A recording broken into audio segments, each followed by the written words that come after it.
میں نماز کے موضوع پر کچھ عرض کرنا چاہتی ہوں۔ اس سے پہلے ایک واقعہ توجہ سے سنیں۔ کافی دنوں پہلے کی بات ہے، کوفہ شہر میں ایک ایماندار قومی رہتا تھا۔ وہ اپنے گھوڑے کے ذریعے مناسب اجرت لوگوں کا سامان لے جایا کرتا تھا۔ لوگ اس سے بہت خوش تھے۔ ایک دن کی بات، وہ معمول کے مطابق اپنا گھوڑا لیا ہوا سواری کے انتظار میں تھا کہ ایک آدمی اس کے پاس آیا جو ایک پیر سے معذور لگ رہا تھا۔ اس نے اس پولیس سے درخواست کی، بڑا مقام تک پہنچا دو۔ اجرت طے ہوئی، دونوں چل پڑے۔ آگے جا کر ایک چوراہا ملا۔ اس سوار آدمی نے کہا، یہاں سے چلتے تو بڑا اچھا ہوگا، یہ راستہ میرا جانا پہچانا ہوا ہے۔ پولیس نے اس کی بات مان لی اور چلتے چلتے وہ راستہ بس شفنار جنگل تک ختم ہوا۔ اس سوار آدمی نے اچانک گھوڑے سے کودا اور ننگی تلوار نکال کر پولیس کے سامنے کھڑا ہو گیا۔ پولیس یہ منظر دیکھ کر ہکا بکا رہ گیا۔ اس کے پیروں تلے سے زمین نکل گئی۔ وہ نہایت عاجزی سے بولا، بھائی تم میرا سب کچھ لے لو اور مجھ کو چھوڑ دو، میں تمہاری شکایت نہ کروں گا۔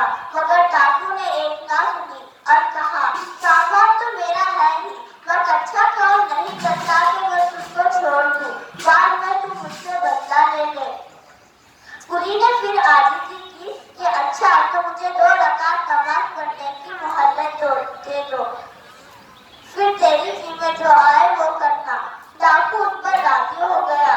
پولیس نے فوراً نماز کی نیت باندھ دی اور اللہ سے عاجزی کی کہ اس کے آنکھوں سے زار و خطار آنسو جاری ہو گئے۔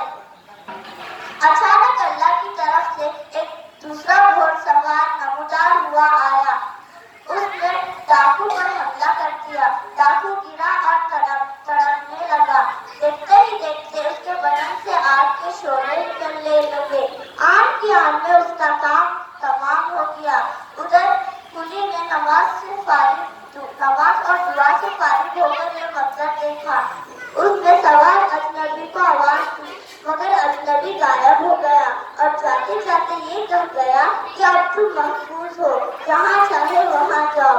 یہ ہے نماز اور اللہ کے سامنے گناہ گزاری کی برکت۔ یہ صحیح معنوں میں اگر ہم اچھی طرح نماز پڑھیں گے اور اللہ سے رو رو کر دعا مانگیں گے تو اللہ تعالیٰ ہماری تمام دعاؤں کو اسی طرح قبول فرمائیں گے۔ اللہ تعالیٰ اپنے محبوب رسول اللہ صلی اللہ علیہ وسلم کے پاس حضرت جبرائیل امین کے ذریعے بہت سے احکامات بھیجے، مگر جب نماز کی بات آئی تو اللہ نے اپنے محبوب رسول اللہ صلی اللہ علیہ وسلم کو اسے دینے کے لیے اپنے پاس بلایا۔ جب نبی کریم صلی اللہ علیہ وسلم کے ساتھیوں کو یہ تحفہ ملا، وہ بے حد خوش ہوئے۔ اب ہم کو اللہ سے لینے کا ذریعہ اور اللہ سے بات کرنے کا ذریعہ معلوم ہو گیا۔ اس وقت آقا دو جہاں صلی اللہ علیہ وسلم اور 8 ساتھیوں پر بڑے پریشانی کے حالات تھے۔ ایسے نازک موقع پر اللہ تعالیٰ نے یہ تحفہ عطا فرمایا۔ مگر آج ہم مسلمانوں کا کیا حال ہے؟ آج ہم میں سے زیادہ تر لوگ نماز سے غافل ہے۔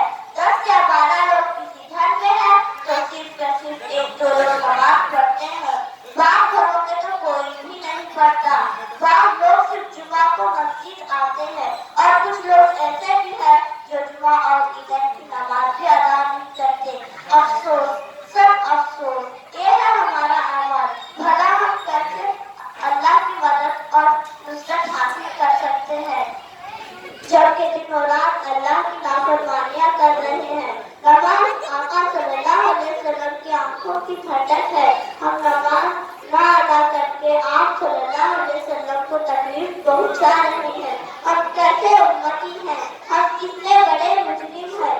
اللہ تعالیٰ ہمارے اب تک کی خطاؤں کو معاف فرما، آمین۔ اس مجلس سے اٹھنے سے پہلے یہ عہد کر کے اٹھیں کہ اب نماز کبھی بھی نہ چھوڑیں گے اور نماز کو خوب اچھی طرح سے سنت کے مطابق ادا کریں گے۔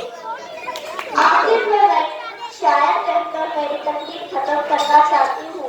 وہ ایک سردار جسے تو گرا سمجھتا ہے، وہ ایک سردار جسے تو گرا سمجھتا السابق النجاة وآخر دعوانا أن الحمد لله رب العالمين.